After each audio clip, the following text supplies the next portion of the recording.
Me llamo Andrés Rabadán y el día 6 de febrero de 1994 maté a mi padre, disparándole 3 flechas con una ballesta medieval que yo mismo me había regalado, tras una disputa familiar. Uno de los asesinatos más conocidos en la historia criminal española sacudió una pequeña población del Maresme. Tenía 21 años. Sorprendí a todo el mundo confesando también la autoría por los sabotajes que habían sufrido determinadas líneas de tren a lo largo de diversos tramos de la comarca barcelonesa del Maresme, lo que provocó que varios convoys descarrilaran peligrosamente, afortunadamente sin dejar víctimas.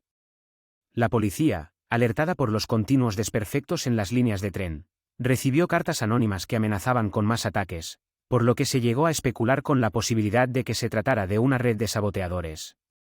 Mi modus operandi era el siguiente: me acercaba al punto escogido de las vías, un lugar normalmente situado entre 2 localidades vecinas y alejado de la vista de curiosos que pudieran ahuyentarle. Daba 2 vueltas de rosca a uno de los tornillos y luego me iba. Al día siguiente, volvía al mismo sitio, continuaba desenroscando el mismo tornillo, y volvía a huir.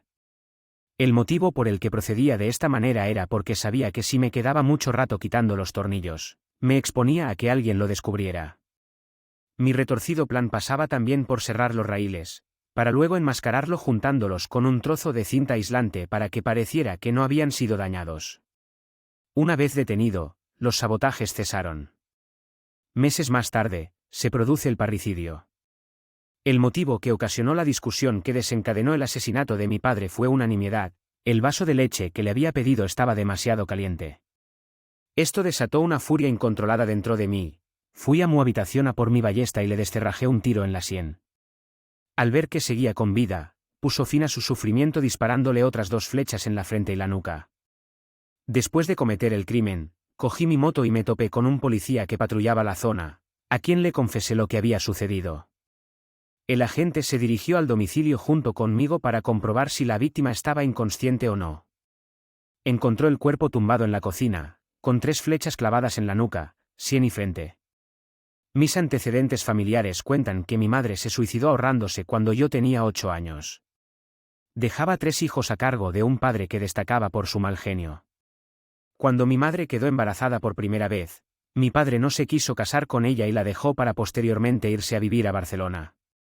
Los hermanos de mi madre tuvieron que personarse en el nuevo domicilio de mi padre para reclamarle que hiciera frente a su inminente paternidad y para pedirle que se casara con ella.